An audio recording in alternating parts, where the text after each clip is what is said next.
este taller que nos va a acompañar y nos va a nutrir con la palabra de Dios. Amén.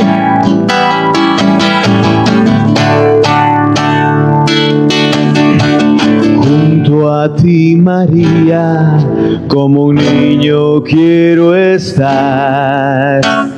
Tómame en tus brazos, guíame en mi caminar. Quiero que me eduques, que me enseñes a rezar. Hazme transparente y lléname de paz. Madre, madre, madre, madre, madre, madre, madre, madre.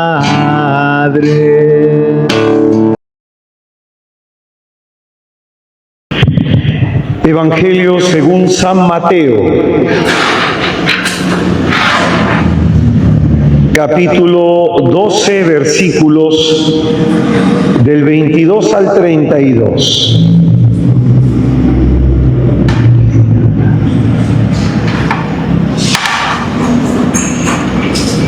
Mateo capítulo 12,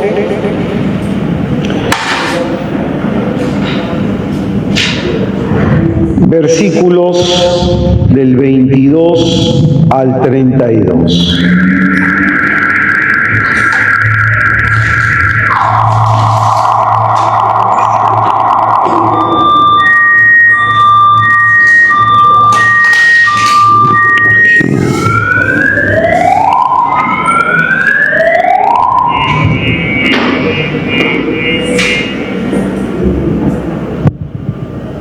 Permítame un momentito que está lenta la tablet.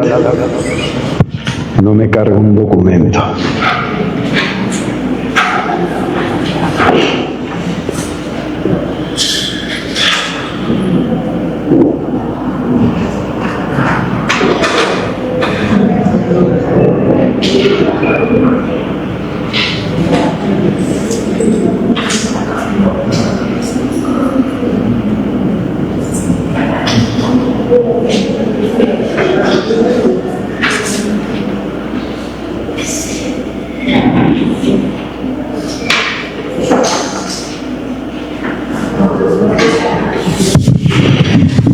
Muy buenas noches, hermanos.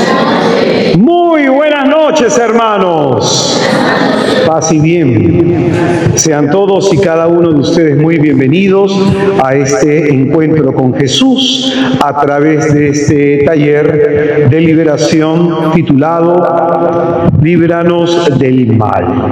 Nosotros somos misioneros de Santa María de Nazaret, quienes les damos la bienvenida, y en esta oportunidad vamos a desarrollar el tema número 2 de nuestro taller, en donde hablaremos sobre los exorcismos de Jesús.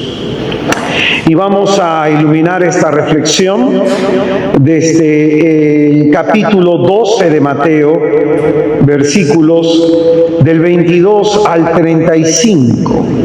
Al 34, perdón. Mateo capítulo 12, del 22 al 34, dice la Sagrada Escritura. Entonces le fue presentado un endemoniado, que era ciego y mudo, y le curó, de suerte que el mudo hablaba y veía. Y toda la gente atónita decía: ¿no será este el hijo de David? Mas los fariseos al oírlo dijeron: este no expulsa a los demonios más que por Belzebul, príncipe de los demonios. Él, conociendo sus pensamientos, les dijo: todo reino dividido contra sí mismo queda asolado, y toda ciudad o casa dividida contra sí misma no podrá subsistir. Si Satanás expulsa a Satanás, contra sí mismo está dividido. ¿Cómo pues va a subsistir su reino? Y si yo expulso los demonios por Beelzebú, ¿por quién lo expulsan vuestros hijos?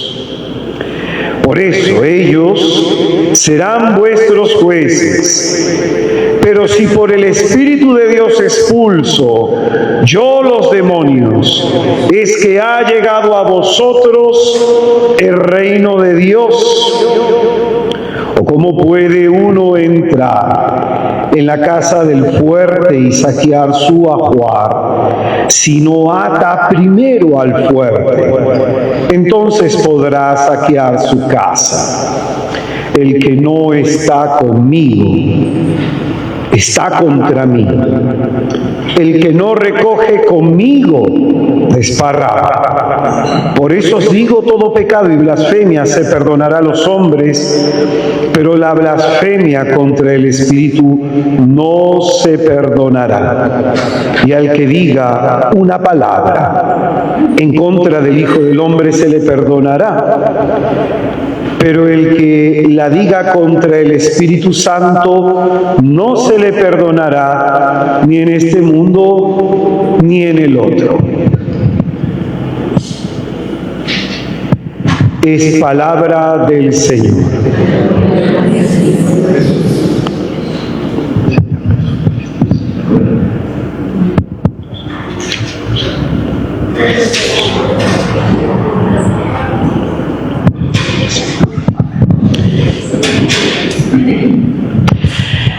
Pues bien, vamos a empezar esta reflexión tratando de profundizar en aquello que hemos comenzado a desarrollar el día de ayer, cuando estudiábamos el sentido de aquel mal que en la séptima petición del Padre nuestro Salvador Jesucristo nos invita a pedirle al Padre, del cual seamos liberados. Pues vamos a seguir hablando del demonio, vamos a seguir hablando del diablo, para poder comprender su actividad. Hoy día vamos a estudiar los exorcismos de Jesucristo, mañana nos tocará estudiar todo lo que es la fenomenología de la actividad demoníaca, la forma como el demonio, como el diablo se suele manifestar, la forma ordinaria y las formas extraordinarias. Y vamos a empezar este tema que esperemos que nos alcance el tiempo, habría mucho que enseñar. Vamos a empezar desde el versículo 28 del texto que hemos leído. Y aquí Jesucristo nos dice: pero si por el Espíritu de Dios expulso yo los demonios, es que ha llegado a vosotros el reino de Dios. La Sagrada Congregación para la Doctrina de la Fe, en el documento Fe Cristiana y Demonología del 26 de junio del año 1975, recomienda lo siguiente, que cuando nosotros, respecto a este tema de la demonología, leamos los evangelios, tenemos que prestar atención a los testimonios que en él se nos da de Jesús, porque ahí se nos va a presentar la lucha de nuestro Señor Jesucristo contra el diablo. Y se nos dice que estos acontecimientos, estos exorcismos en particular, han sido decisivos en la manifestación de su ministerio. Ahora, ¿por qué nos dice esto la Sagrada Congregación para la Doctrina de la Fe? Porque estos acontecimientos han sido decisivos, porque nos van a presentar presentar la victoria de Cristo sobre Satanás y los demonios. Amén.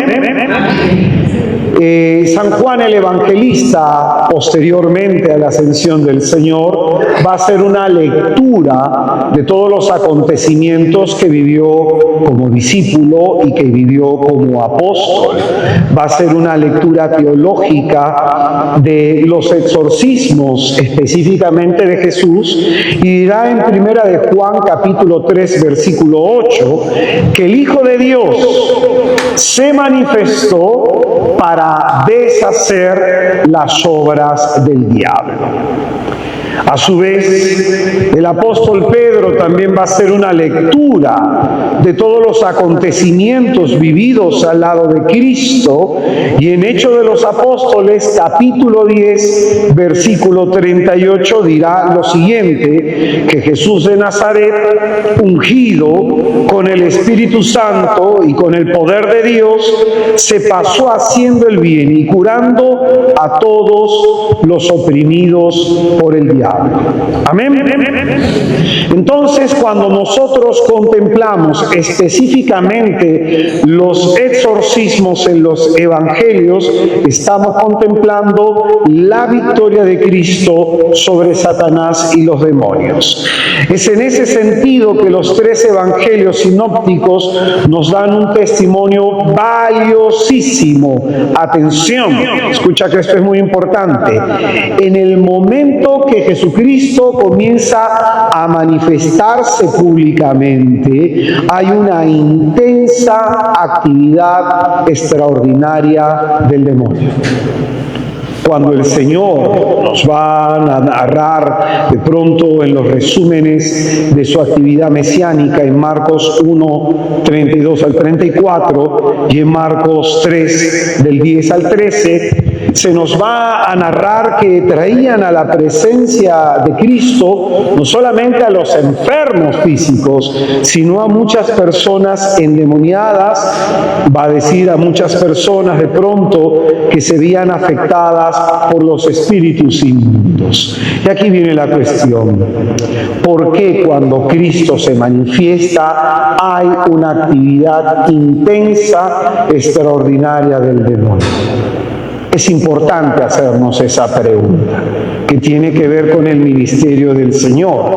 ¿Por qué encontramos esta intensa actividad demoníaca cuando Jesucristo comienza a manifestarse públicamente? Vamos a explicar esta cuestión rápidamente. Tras la caída de los ángeles en el cielo, el libro de Apocalipsis, en el capítulo 12, en el versículo 4, en el versículo 9 y en el mismo versículo 12, nos va a decir algo que es muy importante, ¿no? Que hay una caída de ángeles, ¿no? Y mientras llegaba el día del juicio final, los demonios en la tierra gozaban de cierta libertad para realizar sus crueldades en contra del hombre. En Apocalipsis 9:5 se nos va a decir que los demonios tienen el poder para atormentar a los hombres, someter a algunos al sufrimiento e intranquilidad, generar angustias. Vamos a encontrar en los evangelios que generan enfermedades y todo tipo de perturbaciones, y su mayor maldad la realizan preferentemente posesionándose de los hombres, y esta posesión va acompañada con frecuencia de alguna enfermedad, ya sea esta que de pronto sea consecuencia del pecado o de pronto por la misma actividad realizada por el demonio. Entonces, todo ello que nos manifiesta hasta antes de la venida de Cristo. Ubícate más o menos en el contexto de esta enseñanza, ¿ya? Cristo se manifiesta públicamente y encuentra que hay una actividad extraordinaria del demonio. Y lo que estamos explicando de este libro de Apocalipsis, que la caída de Satanás de pronto ha arrastrado, como nos dice en el libro de Apocalipsis, hasta la tercera parte de las estrellas del cielo. Y esos demonios que han caído están realizando y saciando todo todo su odio y su maldad en los hombres. Entonces, todo ello nos está manifestando algo, que hasta el momento de la aparición de Jesucristo, los demonios gozaban de un dominio sobre los hombres. Entonces, los exorcismos en los evangelios, por eso es que aparecen con un realismo impresionante y nos van a mostrar el poder divino de nuestro Salvador Jesucristo, y se nos va a presentar Cristo como aquel que es más fuerte que Satanás y los demonios. Por eso la Escritura, en el texto que hemos leído, nos va a decir lo siguiente: ¿cómo puede uno entrar en la casa del fuerte y saquear su ajuar si no ata primero al fuerte? Entonces podrá saquear su casa. Jesucristo entonces se nos presenta como el que es más fuerte. Yo suelo decir esto, ¿no? Porque a veces tenemos nosotros una confusión. ¿Qué es lo contrario del hombre? La mujer. Lo contrario del blanco, lo contrario del día, la noche. Lo contrario de Dios. Ahí está tu error, por no comprender las Escrituras. Dios es único y Dios es el creador de toda criatura, no tiene contrario. Entonces esta cuestión es muy importante, porque a veces nosotros no entendemos esta cuestión. Lo contrario de Lucifer, de Satanás, es Gabriel, Miguel, Rafael, un ángel o un arcángel bueno, pero Dios no. Por eso la palabra de Dios, desde el libro de Deuteronomio, nos dice que el Señor nuestro Dios es único. Y al Señor tu Dios adorarás con todo el corazón, con toda la mente, con todas tus fuerzas y con todo tu ser. Entonces, muy importante esta cuestión, ¿ya? Muy importante esta cuestión. Entonces, Satanás es una criatura y no puede hacer lo que le da la gana. Y es por eso que la aparición de Jesucristo va a marcar ese límite. Jesucristo aparece como nuestro Dios Salvador, que viene a poner un alto a esa maldad que estaba ejerciendo Satanás y los demonios. Por eso ha llegado a través de Cristo el auxilio de Dios a favor de todos aquellos que se encontraban sometidos al poder del mal. Por eso, en el caso de los exorcismos del endemoniado de Gerasa, sobre todo, leído desde la versión de Mateo capítulo 8, en el versículo 9, Mateo va a poner en boca del endemoniado estas palabras. Los demonios le van a decir a Jesús: has venido a atormentarnos antes de tiempo. Probablemente si nosotros leemos eso no le prestamos mucha atención, pero ¿qué es lo que está diciendo ese demonio en ese contexto? Has venido a atormentarnos antes de tiempo. Escucha que esto es muy importante. Los demonios reconocen la identidad de Jesucristo como el Santo de Dios. Reconocen su identidad, pero escucha bien, no saben de su misión. No comprenden su misión. Esta no le ha sido revelada. Y por eso ellos comprendían y entendían que iba a venir un tormento para ellos en el final de los tiempos, que iban a ser finalmente arrojados al infierno y de ahí no iban a salir. Pero de pronto, ¿qué es lo que están diciendo acá? Has venido a atormentarnos antes de tiempo. Ellos desconocen el plan salvífico de Dios, y es en ese sentido que la presencia sola de Jesucristo para ellos significa un tormento. Amén.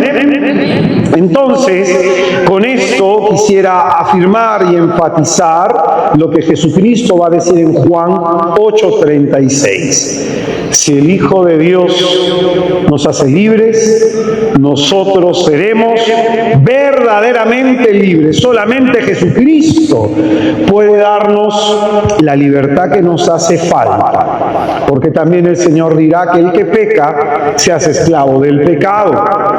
Y es en ese sentido que muchos podemos estar siendo dominados desde nuestros pecados. Amén. Entonces, hermanos, son tres los momentos claves de la victoria de Jesús sobre Satán.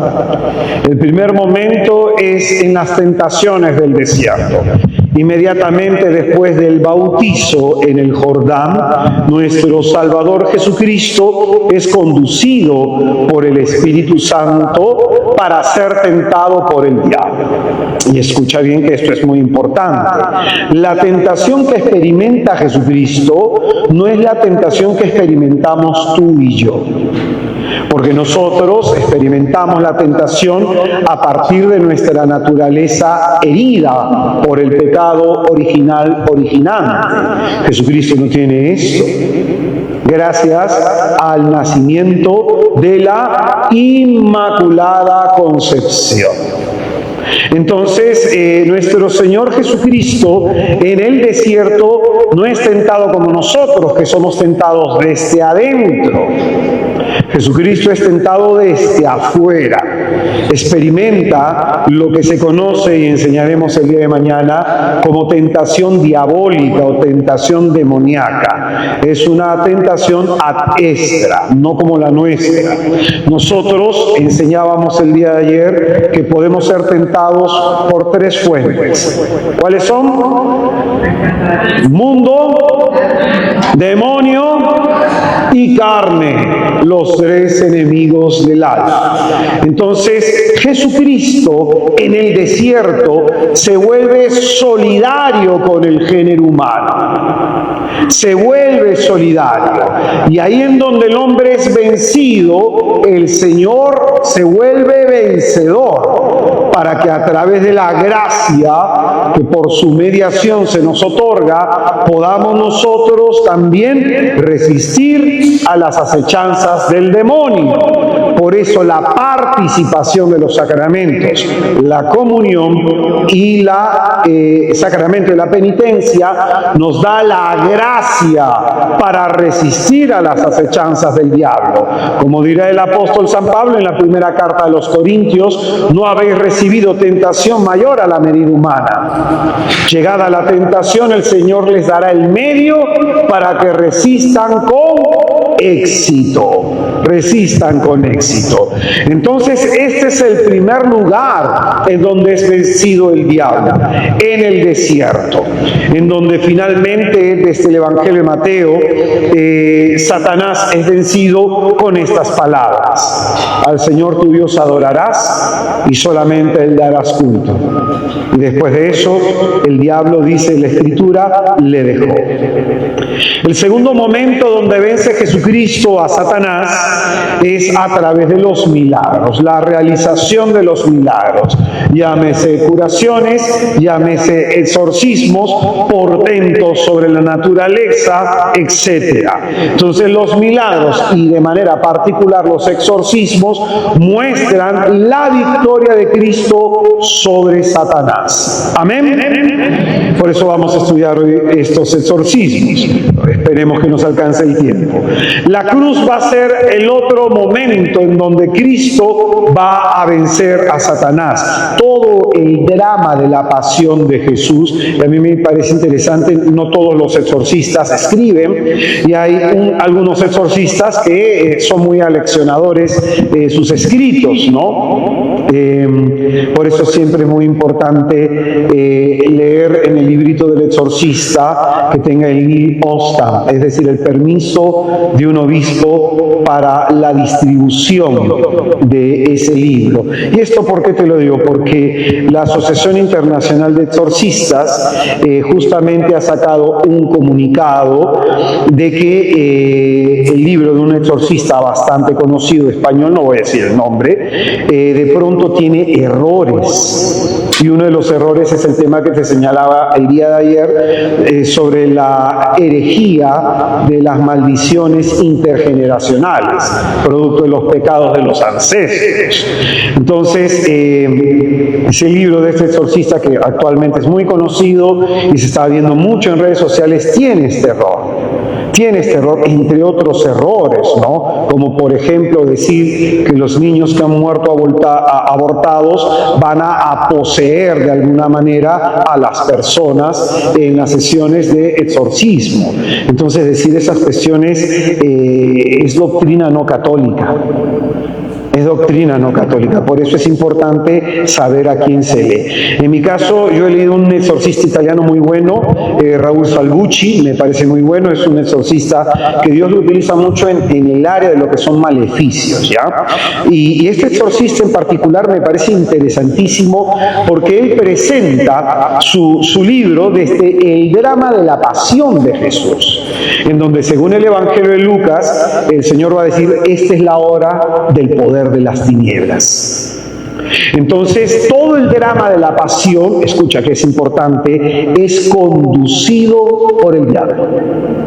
El diablo, ignorante de lo que va a pasar en la cruz, porque no conoce los propósitos salvíficos de Dios, porque Dios puede aprovechar lo malo para sacar algo bueno. Entonces el diablo conduce y orquesta toda la pasión. Agarra a los enemigos de Jesús, los religiosos, de pronto también agarra a su discípulo, Judas Iscariote, para orquestar todo el drama de la pasión y finalmente se va a dar la victoria en la cruz. Por eso cuando tú lees la pasión de Jesús según San Mateo, vas a encontrar en las palabras del público la tentación diabólica. Si tú eres hijo de Dios, bájate de la cruz para que creamos en ti. Si Dios te ama tanto, entonces que te salve ahora si de verdad te ama. Y vas a encontrar esto, que de pronto que vos escuchó en el bautismo de Jesús, este es mi hijo amado en quien me complazco. En las tentaciones del desierto, si eres hijo de Dios, convierte estas piedras en pan. Y en la cruz, si eres hijo de Dios y realmente te ama, que te salve ahora. Entonces, siempre ese es el ataque del demonio. Dudar del amor y de la ternura protectora de Dios. Entonces, el demonio no sabía qué iba a pasar. Pensaba que al matar a Jesucristo en la cruz, con eso se acababa su obra de redención. Y de pronto la película La Pasión muestra una escena que siempre la cito porque es muy interesante.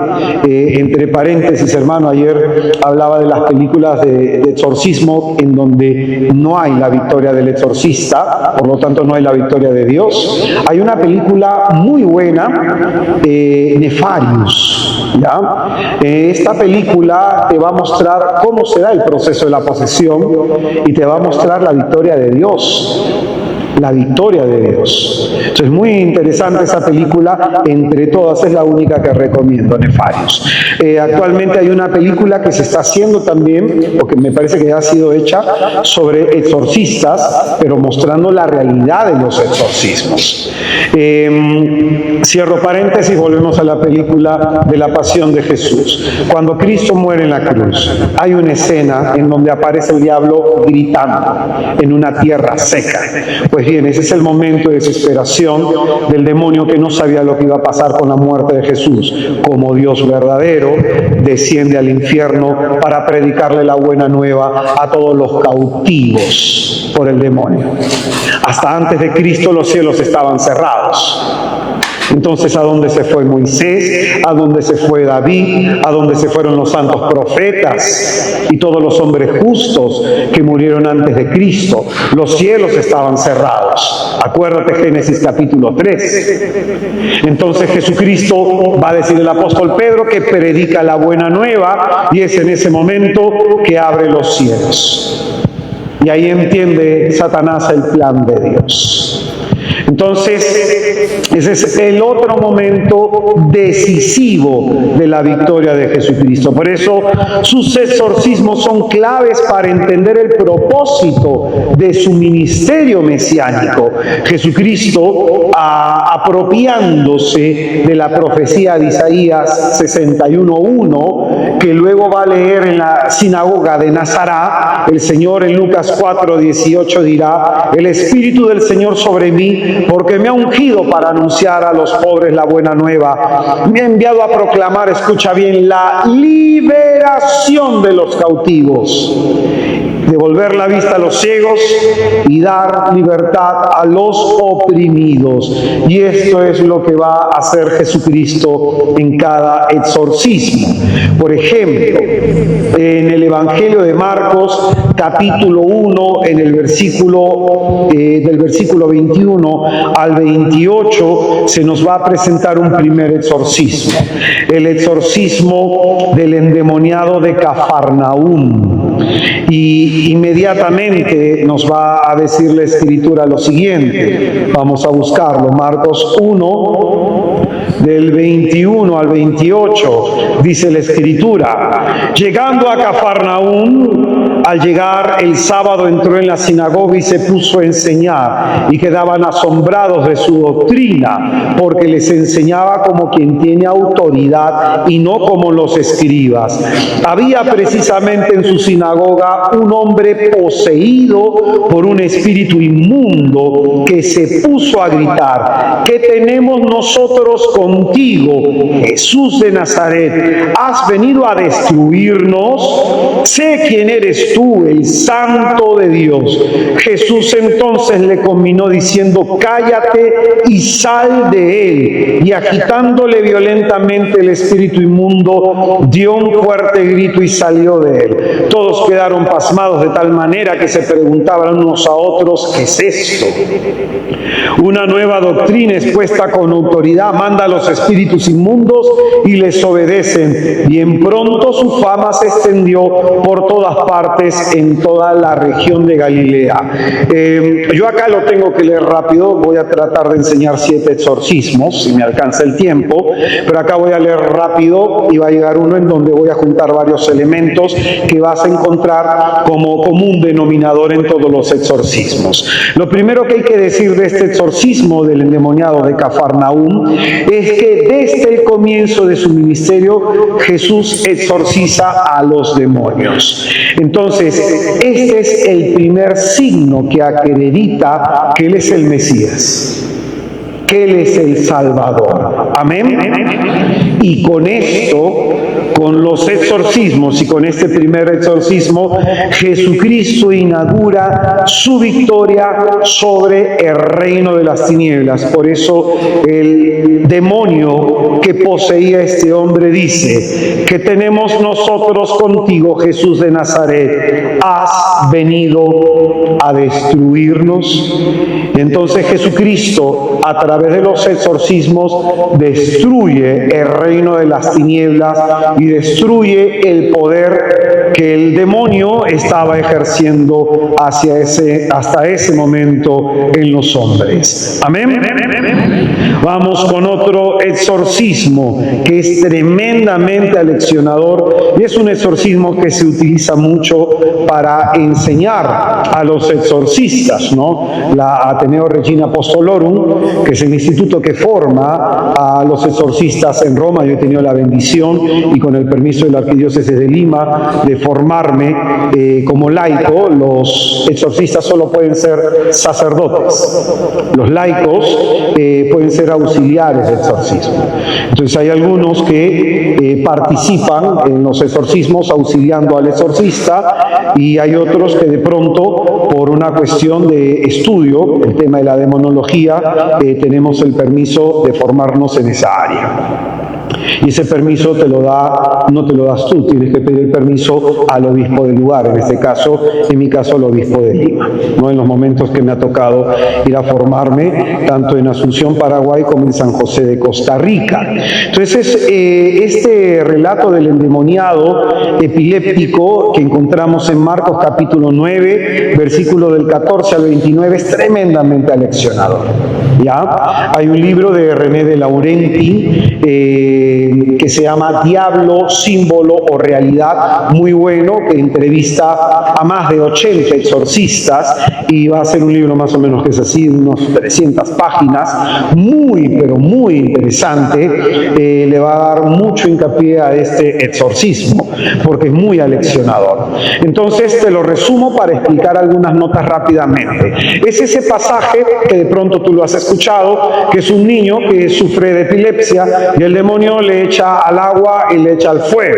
Jesucristo baja del monte Tabor, sus discípulos no han podido exorcizar a la criatura, y en ese momento el Señor pregunta qué es lo que ha pasado. Este padre cuenta que el demonio que lo está atacando hace esto desde pequeño con la criatura y solicita al Señor su auxilio.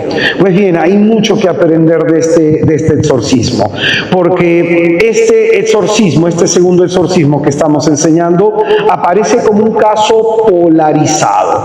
De aquí muchas personas van a decir de pronto, tratar de reducir los exorcismos de Jesucristo a meras curaciones, y van a decir, mira, es que en ese entonces pues no había la ciencia médica para determinar que lo que realmente le pasaba a este muchacho era un caso de epilepsia. Entonces no hay ningún demonio. Muchos dirán esto, vas a encontrar los que están en contra de los exorcismos, vas a encontrar que van a decir eso. Hermanito, es que este solamente era un caso de epilepsia. A mí hay sacerdotes que me ha tocado enseñarles este pasaje. Ya, porque me lo han dicho, no, pero es que mira, probablemente ese es un problema de epilepsia. Yo le digo, ¿usted cree que Jesucristo es verdadero Dios y verdadero hombre? Sí, hermano.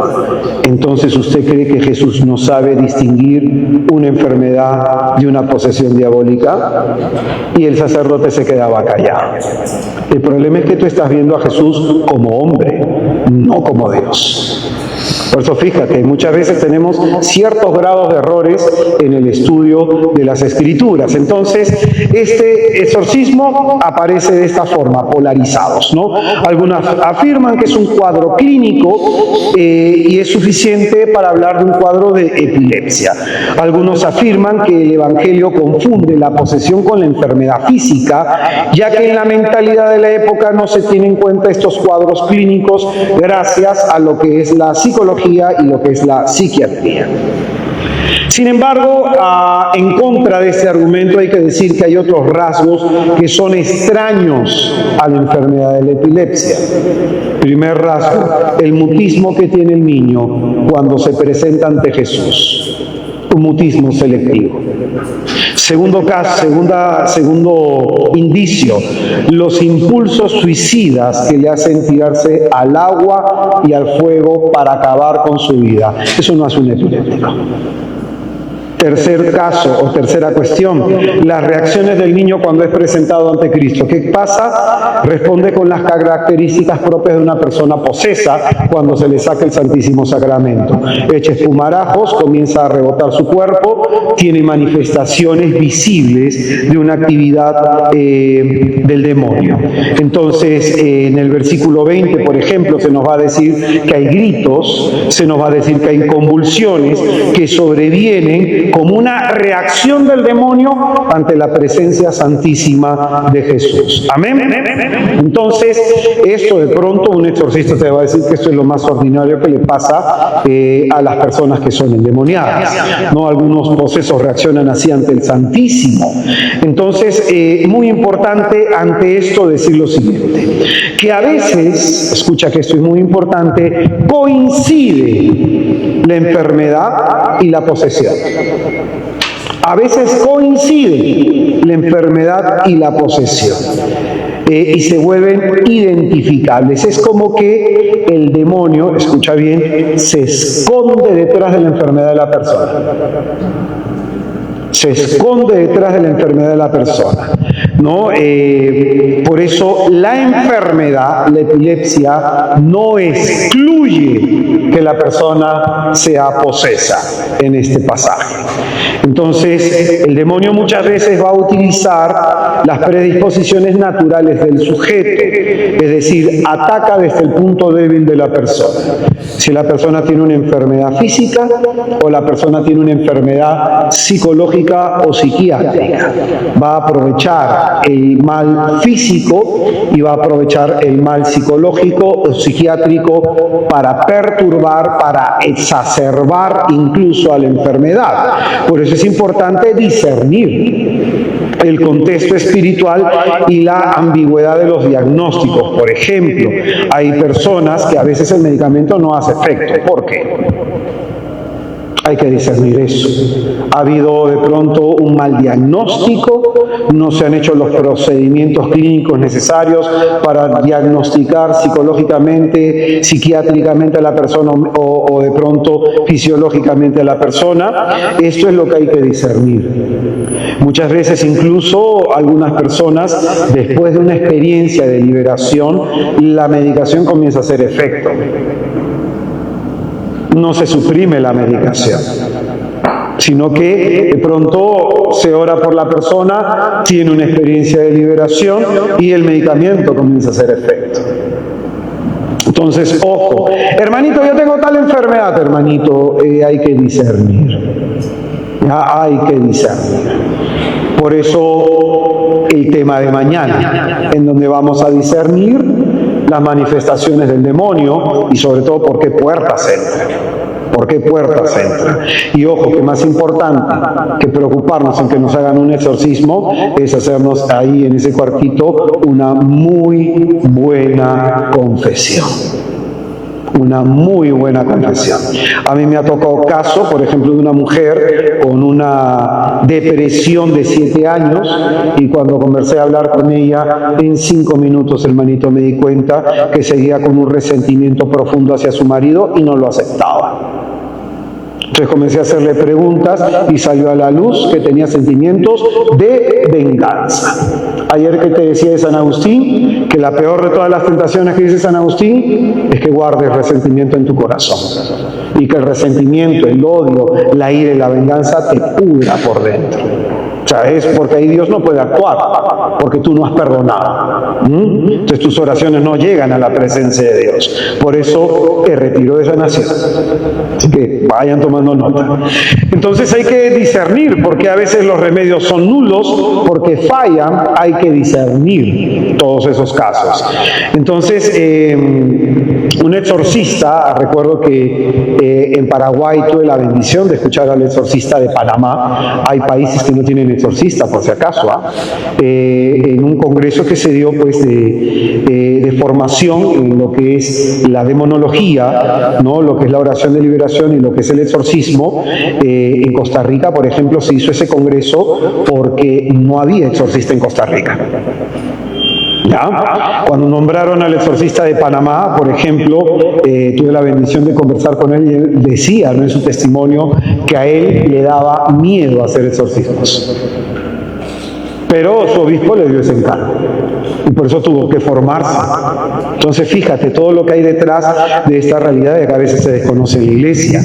Entonces decía un exorcista que el demonio posee el arte de disimular, de ocultarse, de que la gente no se dé cuenta de su influjo, de su actividad. Entonces él se puede esconder detrás de una enfermedad o puede tener apariencia de enfermedad. Hermanito, a mí me ha tocado orar por mucha gente con depresión, por mucha gente con ansiedad, que te digo, en algunos casos la medicación comenzó a hacer efecto, en otros casos se atenuó tremendamente la enfermedad y en otros casos algunas personas salieron de esa enfermedad. Entonces, hermanito, ¿cómo saberlo? Hay que discernir. Por eso, ¿cómo hacemos estos eventos? Abiertos y gratuitos. Abiertos y gratuitos. Entonces, por eso es muy importante ver no solamente la enfermedad, sino tratar de buscar síntomas. Hay gente que me dice, hermano, yo tengo esto, hermano, yo tengo lo otro, hermano, yo estoy seguro que a mí me pasa esto. Yo no lo suelo decir y nadie te lo va a decir, nadie que sinceramente trabaje tratando de ayudar a los hermanos que están oprimidos por el demonio. Nadie te va a decir cuáles son los síntomas de una persona afectada por el diablo, pero hay síntomas específicos y esto nos enseña. ¿Por qué? Porque después la persona, yo tengo, por ejemplo, cuando acá tienen una enfermedad o creen tener una enfermedad, entran a internet y ponen los síntomas y ya crees que tienes leucemia o ya crees que tienes algo y ya crees que eres esto y ya crees que eres lo otro. Entonces, hermanito, ¿para qué complicarte la vida, no? Por eso yo no estoy de acuerdo de que haya gente que vaya en lugares de oración, ¿no? Que haya diciendo, hermano, el Señor me muestra que tú tienes esto y lo otro. Hermanito, ¿tú ves a Pablo haciendo eso? ¿Tú ves a Pedro haciendo eso? Entonces, ¿qué espíritu mueve a alguien a hacer eso? Yo a veces a mí el Señor me ha mostrado algunas cosas y nunca me acerco a nadie a decírselo. Si el Señor te muestra es para que intercedas. Y si te muestra, a veces el Señor te pide actuar y actúas. Pero a veces la oración, hasta en silencio, se tiene que hacer. Un día en este lugar, por ejemplo, se me acercó una persona a conversar, me pidió orar. Dije, no, hermanita, voy a orar por usted en mi casa. Hermanito, y póngame la mano. No, hermanita, voy a orar por usted en mi casa. Se retiró la persona, se acercó otra chica. El Señor me movió a orar por ella. Impuse mi mano en su espalda y comencé a orar en silencio. Y la mujer quebró en llanto. Salió la chica, regresa la señora, ¿y por qué a mí no me impuso la mano? Y el punto es que no se trata de que se haga algo porque tú quieres. ¿Qué dice el Evangelio hoy día que somos nosotros? Siervos inútiles. ¿Que hacemos qué cosa? Solo lo que Él nos pide. Si no te pide, pues orar por algunas personas el Señor, porque sabe que en esa alma hay necesidad de conversión. Hay necesidad de que trabaje sinceramente en su conversión. Y como hemos enseñado en el taller por qué suceden las pruebas, a veces el Señor permite que el diablo te zarandee como trigo, como lo hizo con el apóstol Pedro. Entonces, muy importante entender esto, ¿no? Porque el ataque demoníaco tiene características específicas. Quien te habla de pronto ha sido un hombre que ha sufrido depresión por 8 años, alcohólico, fármaco dependiente, he sido una persona que tiene un montón de problemas. Mi familia en Cuba practicaba la santería, que se heredan estos poderes de generación en generación. Mi abuelo era pues un sacerdote santero, ¿no? Y tenía esta fe en lo que es el Babaluayé. Entonces, uno entiende algunas cosas. Por eso es que hay que ver los signos.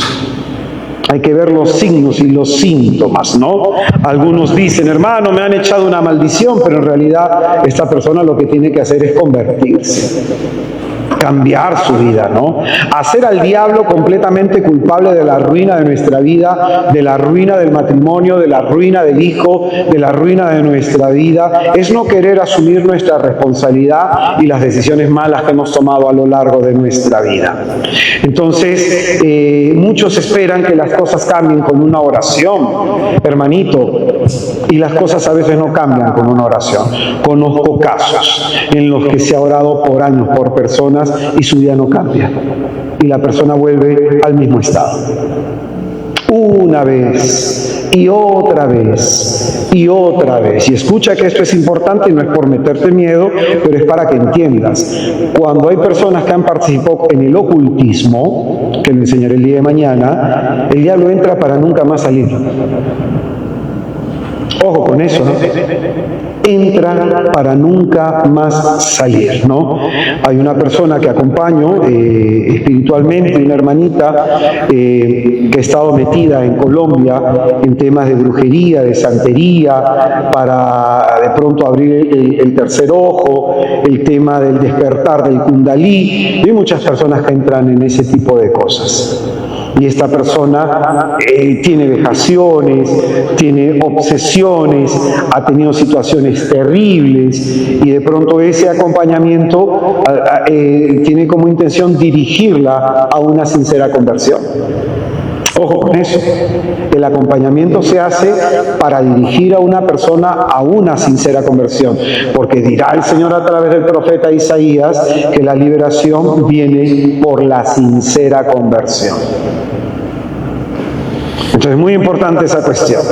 Entonces, por eso podemos nosotros, de esta manera y categóricamente, decir que ante este exorcismo del niño epiléptico nos encontramos ante un verdadero caso de posesión diabólica. Jesús y los evangelistas distinguen lo que es la posesión de la enfermedad. Escucha bien porque esto es muy importante. La forma como Jesucristo cura a un enfermo y la forma como exorciza a un endemoniado no es igual. El Señor hace distinción de acciones, ¿no? Por eso tiene un diagnóstico y una actitud terapéutica distinta. Por ejemplo, para los posesos, Jesús no efectúa gestos terapéuticos, como escupir en el suelo y untar al ciego en los ojos para que abra los ojos, o meter los oídos, meter sus dedos en los oídos, o tocar la parte enferma de la persona, o tocarlo en la cabeza. Esto lo hace Jesucristo con los enfermos físicos. Con un poseso no hace eso. Es muy importante esto, El Señor entonces toca a los enfermos, los unge y tiene estos gestos terapéuticos. Con los posesos, ¿qué hace Jesucristo? Da la orden de que el demonio salga. Da la orden que el demonio salga. Lo hemos visto en el primer exorcismo y en este segundo exorcismo, ¿no? Por eso va a decir en el versículo 25, espíritu inmundo, sordo y mudo, sal, ¿no? Sal de él. Entonces, cuando Jesús hace esto, muchas veces, ¿qué es lo que pasa después de esta oración imperativa de Jesucristo? ¿Qué es lo que pasa? El demonio se resiste y reacciona hablando por boca del poseído y forzando al poseído a revolcarse. Eso no pasa con las curaciones. Tú mira la curación de los ciegos, mira la curación de los leprosos, mira la curación de la hemorroísa, mira la curación que quieras y no pasa eso. Entonces hay una distinción en el tratamiento del mal que posee la persona afectada, ya sea físicamente o ya sea espiritualmente. Por eso en las curaciones no vamos a ver un combate espiritual. En las curaciones no vamos a encontrar un diálogo de Jesús con el demonio. No vamos a encontrar eso, pero sí lo encontramos en los exorcismos. Por eso muchos abusivamente dicen que este texto no es un exorcismo sin prestar la debida atención, como hemos hecho rápidamente a este texto. Finalmente, la gran enseñanza de este pasaje es actual para los exorcistas, actual para todos los laicos. Cuando los apóstoles le dicen, Señor, ¿por qué no pudimos expulsar el demonio? ¿Qué les dice Jesucristo? Esta clase de género no sale solo oración y ayuno. Hermanito, ¿qué te falta a ti? ¿Por qué siempre te domina la tristeza? porque siempre te domina la angustia, porque siempre te domina la desesperación, porque vienes una y otra vez a encuentros de sanación y encuentros de liberación y tu vida sigue como que estancada. ¿Qué te falta, hermanito? Tomarte en serio la oración y tomarte en serio el ayuno. Hay un hermanito, un sacerdote del movimiento Rubab, me parece que es el que propone los 40 días de ayuno. Bueno, yo no propongo eso porque el mismo Señor no lo propuso. Probablemente es una experiencia personal de sacerdote y él la recomienda abiertamente y está bien, pero lo que el Señor nos recomienda, que por 3 cosas el hombre es santificado: limosna, oración y ayuno. ¿Dónde está tu ayuno?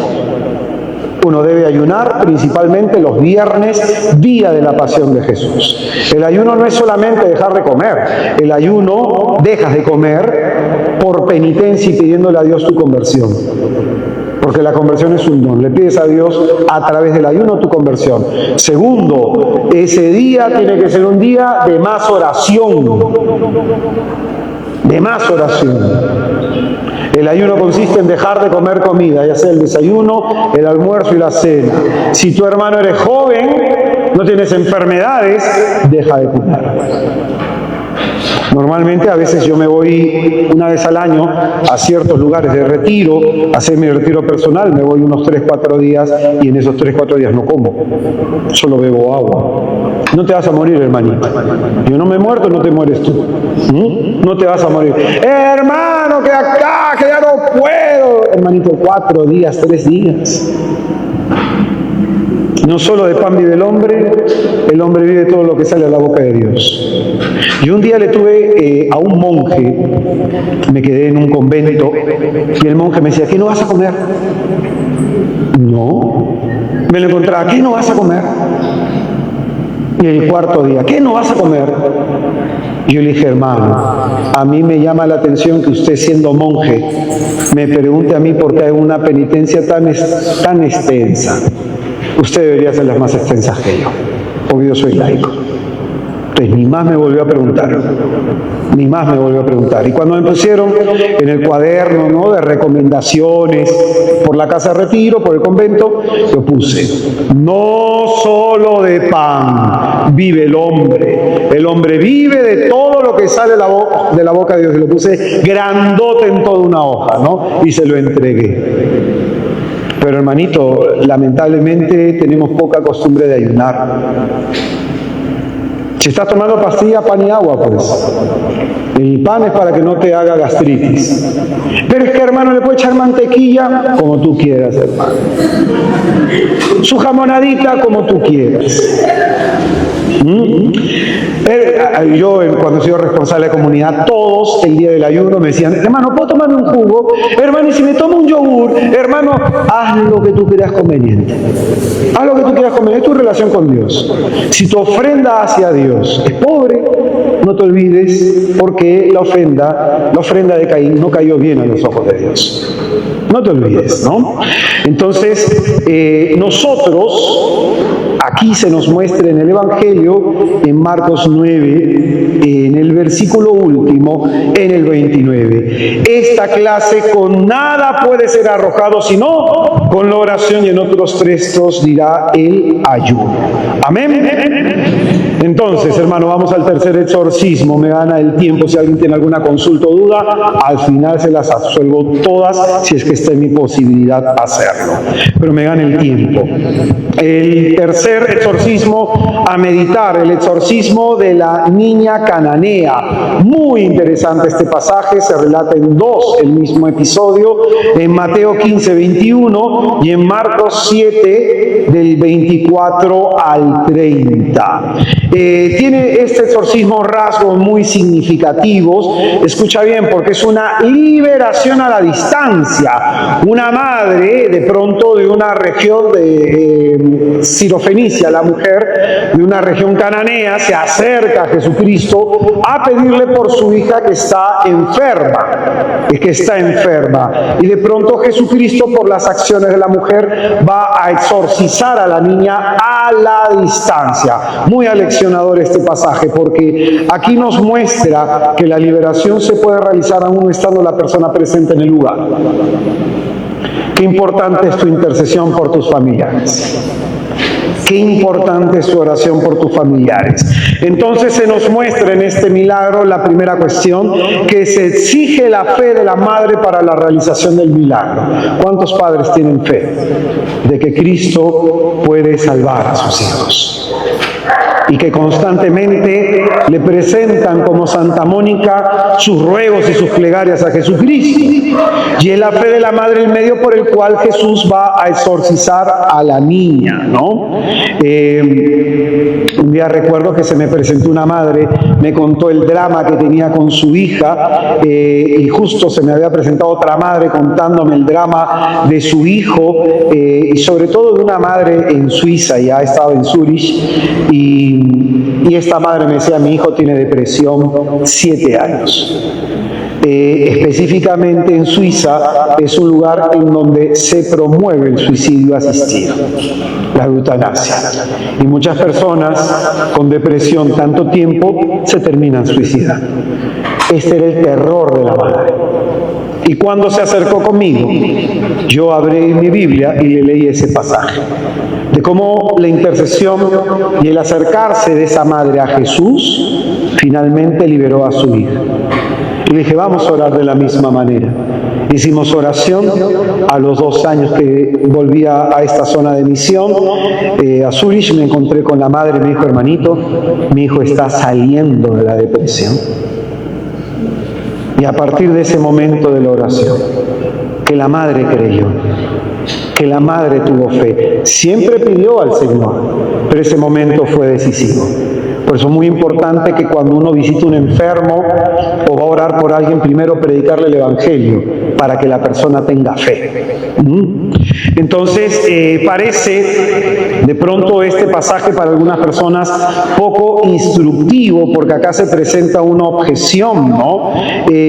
Mateo, por ejemplo, va a decir que la niña fue curada. Y Marcos, que también nos narra el mismo pasaje, dirá que la niña fue liberada. Entonces algunos presentan esta objeción.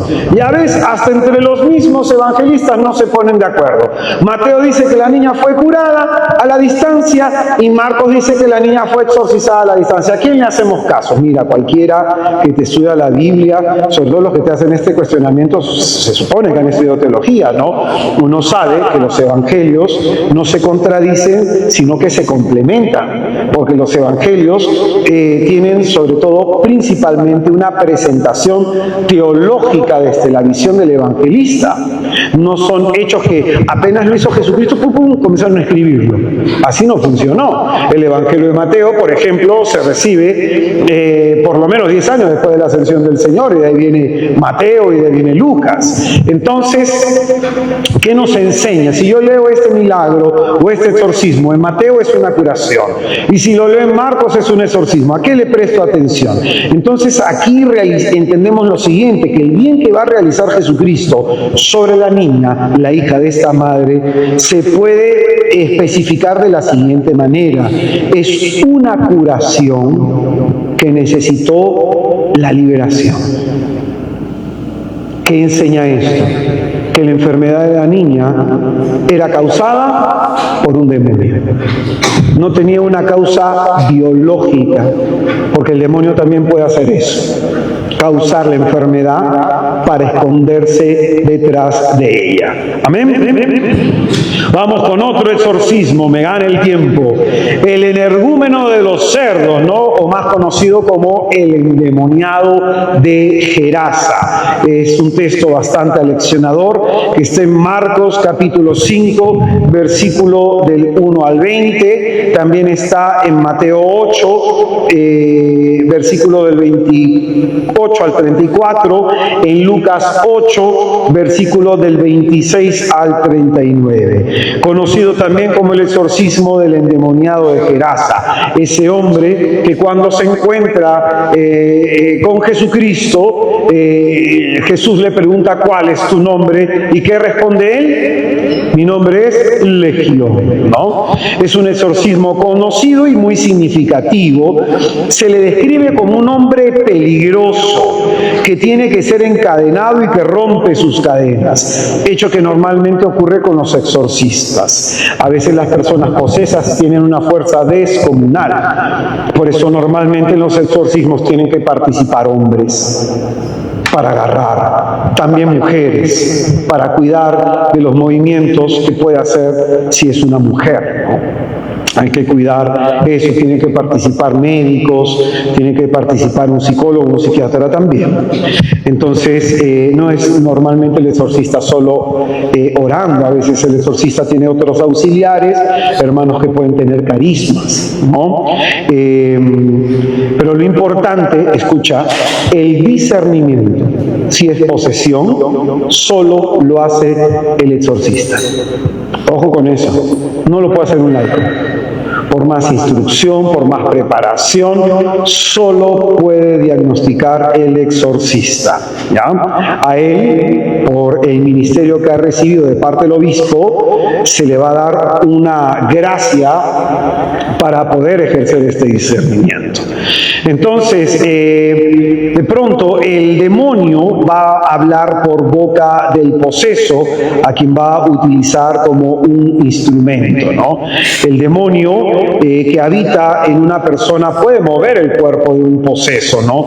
Puede gobernar su psiquismo para de pronto manifestar diversas formas. Por eso la película Nefarios es muy interesante, porque en algunos momentos es como que el demonio que está poseyendo al que está encarcelado se va a ocultar y permite que el hombre que está siendo poseso se manifieste y hable, y luego otra vez lo va a callar, incluso en la película se va a romper los dedos. ¿Para qué? Para que sufra la persona a la que está poseyendo. Entonces, esto puede hacer el demonio. El demonio puede hacer que aparezcan cosas. Por ejemplo, el exorcista Amor solía tener una cantidad de objetos que habían salido en los exorcismos, cadenas larguísimas, clavos grandes que salían de la boca, incluso a veces se manifiesta como que de dentro de la piel salen cosas de la persona, ¿no? Puede desfigurar el rostro, hacer movimientos antinaturales. Algunas personas se mueven como si fueran una serpiente en el suelo, algunas personas pueden estar erguidas y de pronto toda la espalda se va hacia atrás y forma una L. Entonces puede hacer ese tipo de cosas, ¿no? En algunos casos desfigura el rostro, se sale la lengua, se hincha la garganta como si fuera un sapo, entre otras manifestaciones. Está en ese tipo de oración y hay una experiencia de frío, helado, que te congela hasta los huesos, ¿no? Entonces el demonio muchas veces va a intentar negociar, va a intentar resistir, y esto es lo que nos presenta Jesucristo en el Evangelio, ¿no? Por eso los demonios, ¿qué le van a pedir a Jesucristo? Que es enviado a los cerdos. Va a ser como ellos por una especie de alivio momentáneo en donde hay una semi-evasión y escapan de esa desgracia que les va a tocar de pronto como condenación en el infierno. Escucha bien, el grado de posesión muestra el sadismo del diablo. El sadismo del diablo, que busca satisfacer su odio. A veces cuando uno está, y te hablo no de una posesión, ¿eh? Cuando hay un grado de actividad demoníaca importante en una persona y se ha participado en una liberación, tú sientes el dolor de la persona. Sientes el dolor de la persona, y en algunos casos eso da ira santa para las personas que están orando, porque ves cómo el demonio busca saciar su maldad, destruyendo esa vida, perturbando esa vida. Por eso Jesús es el Salvador y el Liberador de los hombres, y Él es capaz de vencer al mal y restablecer la vida del hombre. Por ejemplo, este exorcismo, ¿por qué es precioso? Porque la vida de este hombre estaba completamente destruida. ¿Y qué hace Jesucristo? No solo vence a Satanás, sino que restaura la vida de este hombre. ¿Y a dónde lo envía? Anda a tu familia, a tu casa, y cuéntale que Dios ha tenido compasión contigo. Entonces Jesucristo le devuelve a la vida a este hombre endemoniado que caminaba entre las tumbas, ¿no? Por eso Jesucristo le devuelve la vida que el diablo le ha arrebatado. Amén. Vamos, me faltan 3 exorcismos más. Rapidito. 5º exorcismo. El demonio mudo que encontramos en Marcos capítulo 9, del 32 al 34, y que encontramos también en Lucas capítulo 11, en el versículo 14. Mateo 9, 32, 34 y Lucas 11, 14. Se nos señala brevemente el exorcismo de un hombre aquejado por un espíritu que le genera mutismo, no habla la persona. Lucas aplica directamente al demonio el calificativo de espíritu mudo. Los demonios son frecuentemente locuaces, por eso el exorcista suele preguntar al demonio cómo entraste, cuándo entraste, y estos elementos son muy importantes en el discernimiento. Saber la puerta por donde ingresó y saber desde cuándo es muy importante, porque las puertas se tienen que cerrar, porque tú puedes orar por la persona, pero la puerta sigue abierta. Entonces es muy importante eso, ¿no?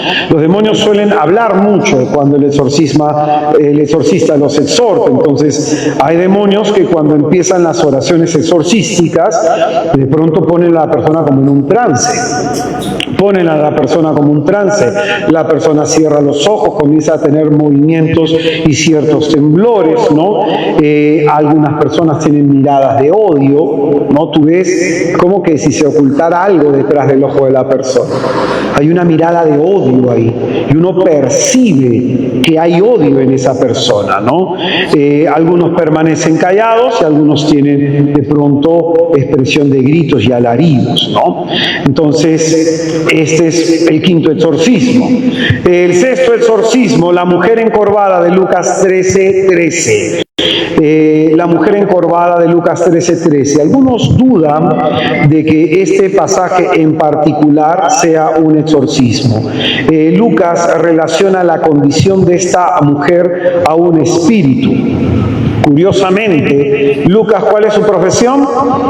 Médico. No dice que es una enfermedad. En su evangelio, porque es un exorcismo propio de Lucas, en su evangelio señala que esta mujer, Jesucristo dijo, Satanás la tenía atada hace ya muchos años. Entonces, lo interesante de este milagro, de este exorcismo, es que el Señor advierte que puede un demonio, repito, esconderse detrás de una enfermedad. Hay un dato muy interesante que en la pastoral de exorcismo de Asunción, Paraguay, en el curso y el primer congreso iberoamericano de pastoral del exorcismo, dijo un exorcista, ¿no? De la pastoral de allá: aquí no hay, acá se ha recomendado, se ha hecho una serie de recomendaciones, pero bueno, hay que orar, ¿no? Sería interesante para combatir algunos problemas que hay en la arquidiócesis y en otros lados. Pero bueno, la cuestión es que dentro de todos los temas que nos dieron, que fueron como 9 temas, en más o menos una semana formativa, hubo el 9º tema que a mí me impactó, me llamó mucho la atención, que fue un dato estadístico. No tuvo nada que ver con Biblia, con demonología, sino que cuando abrieron la pastoral, cumpliendo un año ya la pastoral de abierta, habrían recibido más de 1000 casos, y de los 1000 casos solamente 2 fueron diagnosticados como candidatos para exorcismo. En los más de 1000, solo 2, y de los 2 solo se practicó uno. ¿Qué te enseña eso? Que no todo es demonio, pues, hermano. Y hay que saber discernir. Y va a decir esta persona que muchas veces algunos necesitaban liberación, algunos necesitaban una oración de sanación, otros necesitaban terapia psicológica y psiquiátrica. Ojo con eso, ojo con eso. Que a mí cuando me ha tocado acompañar a personas que tienen enfermedades psiquiátricas, sufren. Es un dolor real. Y sufren más que una enfermedad física. Porque tener un problema mental que no esté siendo atendido lleva a la persona a un sufrimiento profundo. Entonces muchas veces se estigmatiza el acompañamiento psicoterapéutico y el acompañamiento psiquiátrico. Y tú puedes tener a la persona sufriendo por años. Y lo que necesita la persona es realmente un acompañamiento psicoterapéutico y a veces hasta médico con el psiquiatra y que trabaje en su sanación interior, como todos. Y que de pronto haya gente, como estamos haciendo, que oren también liberación por los hermanos y entre todos nos apoyamos con nuestras plegarias. Pero fíjate, qué importante señalar y decir esto. De una pastoral de exorcismo. Esta pastoral de exorcismo fue apoyada por la pastoral de exorcismo de Argentina. No recuerdo qué diócesis de Argentina, pero fíjate, muchas veces el demonio puede esconderse en apariencia de enfermedad, como en el caso de esta mujer, que Jesucristo se da cuenta que la enfermedad es producto del diablo. Producto del diablo. Hay enfermedades que van a tener así, después de una experiencia de liberación, o la persona va a tener esta liberación de la enfermedad, ¿ya? Pero no todas las enfermedades son originadas por el diablo, importante señalar eso. Y el séptimo exorcismo, que en realidad no es un exorcismo, pero hay que citarlo, la mujer de la que salieron 7 demonios, ¿quién es? Hay que citarla, pues Lucas 8, del 1 al 3 y Marcos 16, 9. Los evangelios no nos han relatado de pronto si hubo un exorcismo en María de Magdala o la Magdalena. No hay una descripción de hechos, pero nos mencionan de pronto el caso de esta mujer que tuvo 7 demonios. Escuché un sacerdote decir que el número 7 no es que María Magdalena 7 demonios la hayan atacado, sino que el número 7 significa totalidad, significa plenitud, ¿ya? Mira, yo difiero un poquito con el hermano sacerdote que lo escuché un día diciendo eso, porque tuve la bendición de estudiar por un año griego bíblico de un doctor de Biblia y sobre todo de griego de evangelio, ¿ya? Y él decía, a veces yo escucho, decía él, ¿no? Algunos que no quieren tampoco entender la escritura desde su literalidad, que siempre le tienen que hallar algún sentido.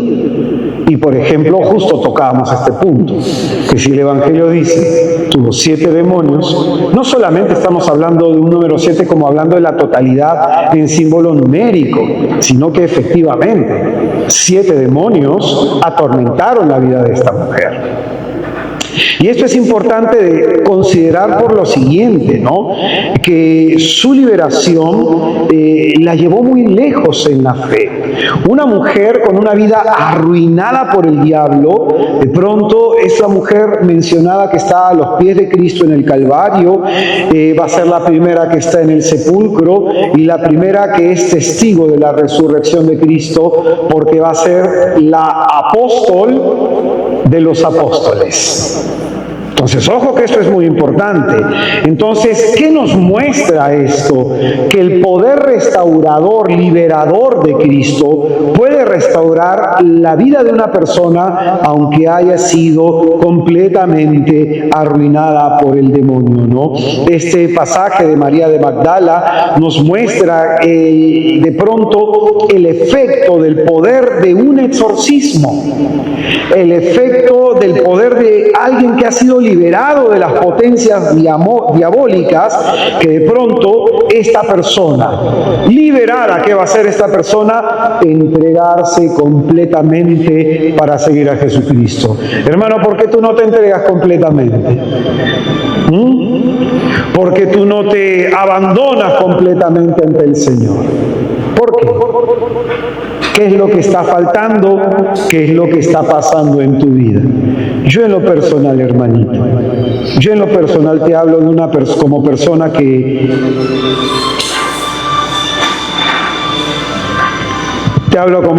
que fue en más de una oportunidad afectada por el demonio, ¿no?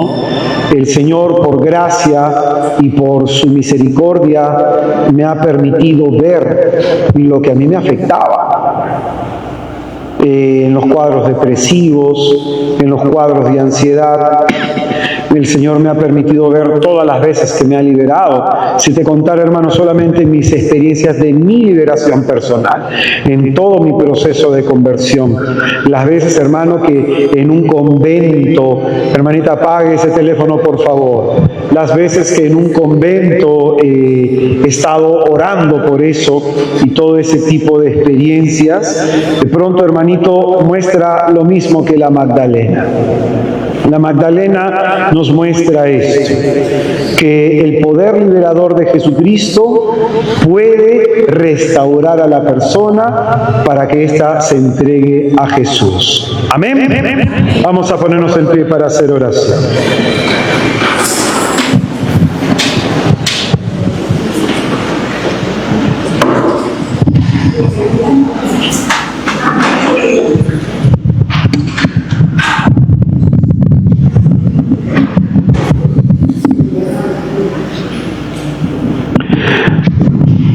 Vamos a invocar a la Santísima Trinidad en el nombre del Padre y del Hijo y del Espíritu Santo. Amén.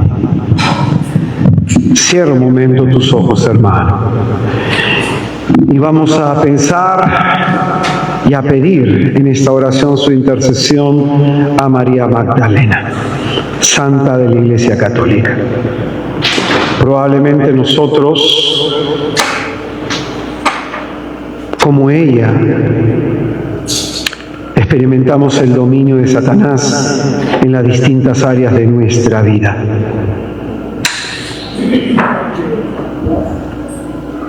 Probablemente nosotros tenemos varios tipos de males afectando nuestra vida.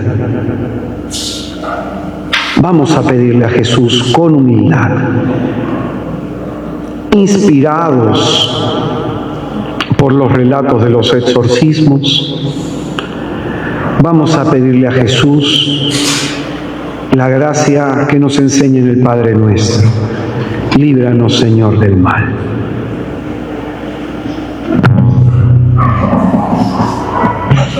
¿Qué hay en tu vida de lo que necesites ser liberado?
Amado Señor Jesús,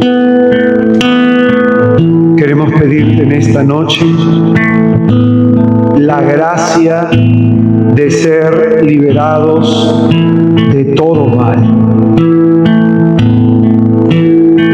Te pedimos, Señor, que enderezcas en nosotros los caminos que el diablo haya torcido. Oh Señor Jesús, actúa actúa en nosotros con tu divino poder, liberándonos de un enemigo que es más poderoso que nosotros. Libéranos, Señor, de la tristeza y la desesperación, de la depresión y de la ansiedad. Libéranos, Señor, de todo pensamiento negativo y de muerte. Libéranos, Señor, de la soberbia y la envidia, de la ira y de la vanidad,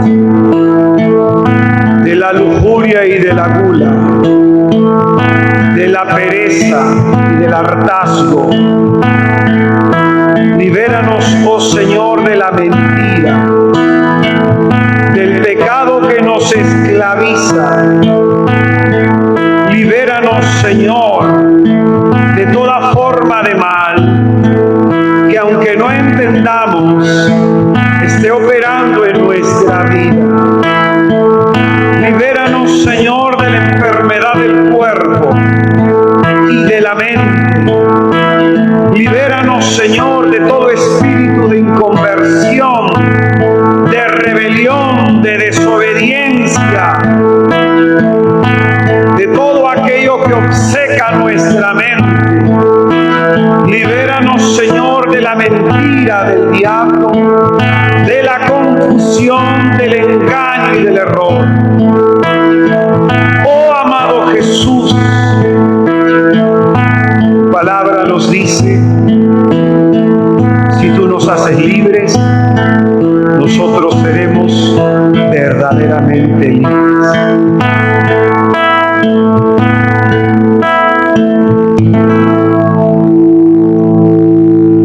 No hay nadie que te haya invocado, a quien tú hayas desamparado. No hay nadie que tu rostro buscó, a quien tu mano no auxilió. Dios no defrauda, Él nunca abandona, Él no se olvidará de ti. Dios no defrauda, Él nunca abandona, Él no se olvidará de ti.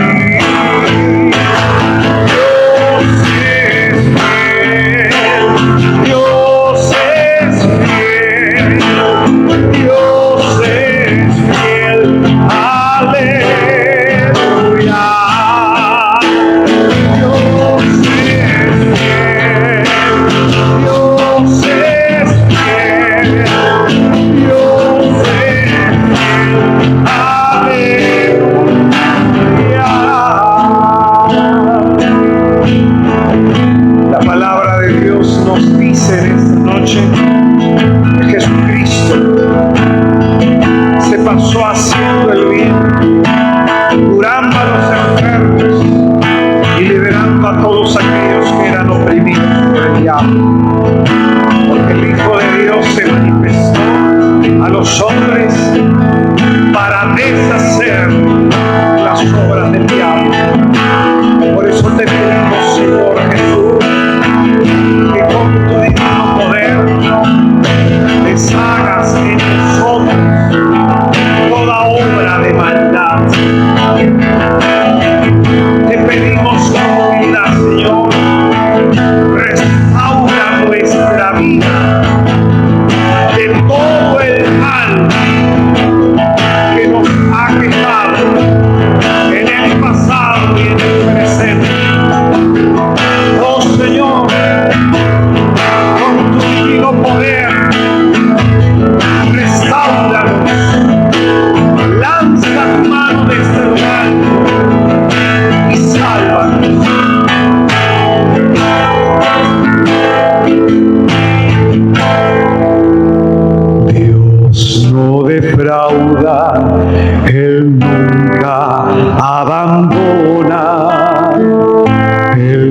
se olvidará de ti. Dios no defrauda, Él nunca abandona, Él no se olvidará de ti. Dios es fiel, Dios es fiel, Dios es fiel, aleluya.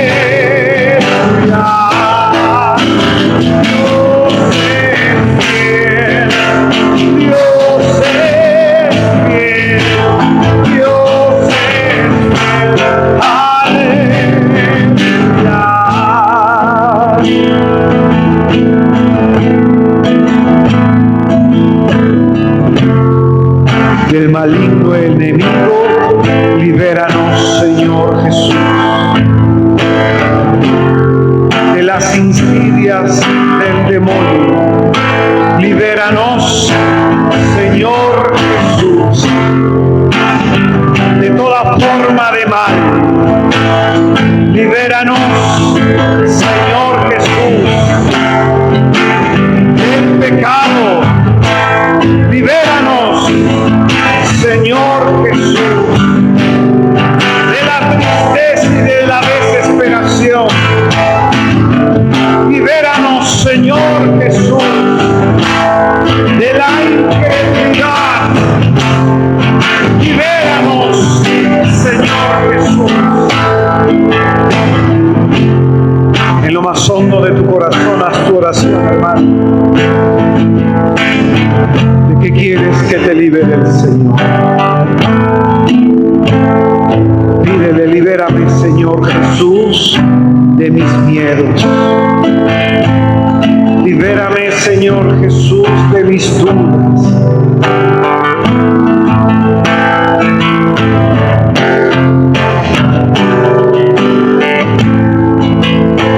Porque solamente el Señor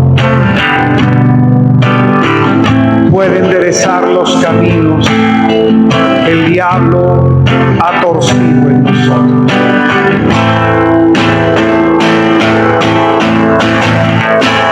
Dios es fiel, Dios es fiel, Dios es fiel, aleluya. Dios es fiel, Dios es fiel, Dios es fiel, aleluya. Dios es fiel, Dios es fiel, Dios es fiel, aleluya. Dios es fiel, Dios es fiel, Dios es fiel, aleluya. Dios es fiel, aleluya. Dios es fiel, aleluya.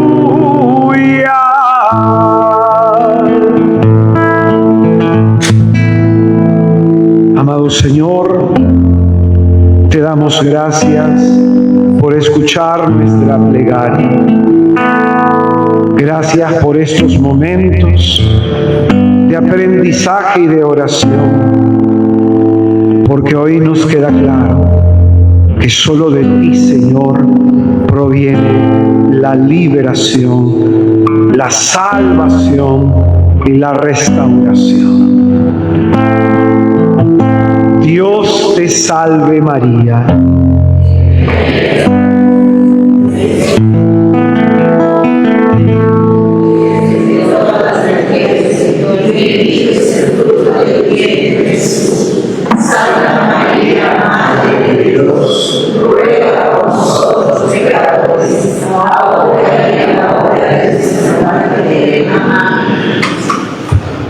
que por la mediación de la Santísima Virgen de Nazaret, el Señor, que es Dios uno y trino, nos conceda la gracia de enderezar en nosotros los caminos que el diablo haya torcido.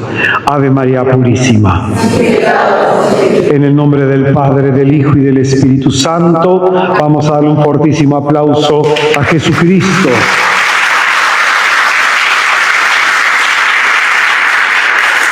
Tarea.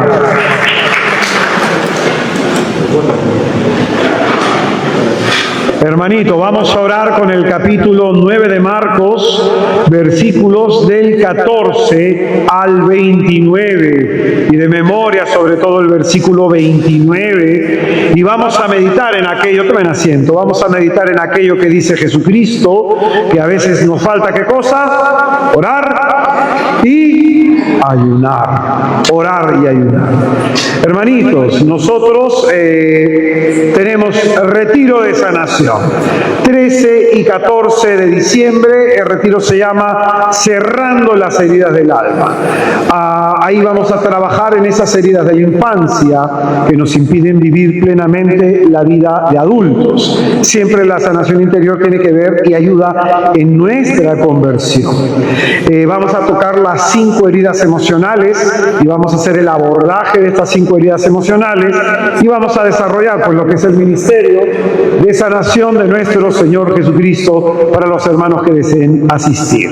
Entonces, mayor información, acá saliendo a la derecha están los hermanitos separando las entradas para los que deseen. Y ya saben, las mujeres, como dijimos el día de ayer, domingo 16 de noviembre, de 8:30 de la mañana a 4 de la tarde, en la parroquia La Inmaculada Concepción de Surco, encuentro de sanación solo para mujeres, ¿ya? Solo para mujeres.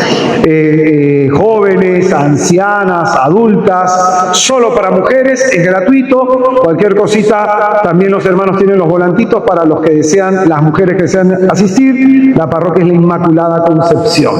Hermanito, ya sabes que por la compra de nuestro material nos ayudas a seguir evangelizando. El tema de ayer ya lo hemos editado, entonces si quieres coleccionarlo, primero para repasar y luego para obsequiarlo a otra persona, como tú desees. Yo doy muchas citas bíblicas y pues por cuestión de tiempo hablo muy rápido. Entonces aquí puedes poner pausa y repasas, ya en vivo no se puede. Dimos también acá un taller anterior a este que se llama ¿Por qué suceden las pruebas? Y ahí enseñábamos que un tipo de prueba particular es la tentación. Entonces esto conecta un poquito con ese taller del por qué suceden las pruebas y te va a ayudar a comprender un poquito más sobre los caminos a veces por los que atraviesa nuestra vida espiritual. Amén. Finalmente, los que desean dejar una ofrenda y colaborar con este pobre ministerio, muchísimas gracias. Jesucristo les bendiga, hermanos. Muy buenas noches, hasta mañana, en donde desarrollamos la fenomenología de la actividad demoníaca. Buenas noches, hermanos, hasta luego. Chao, chao.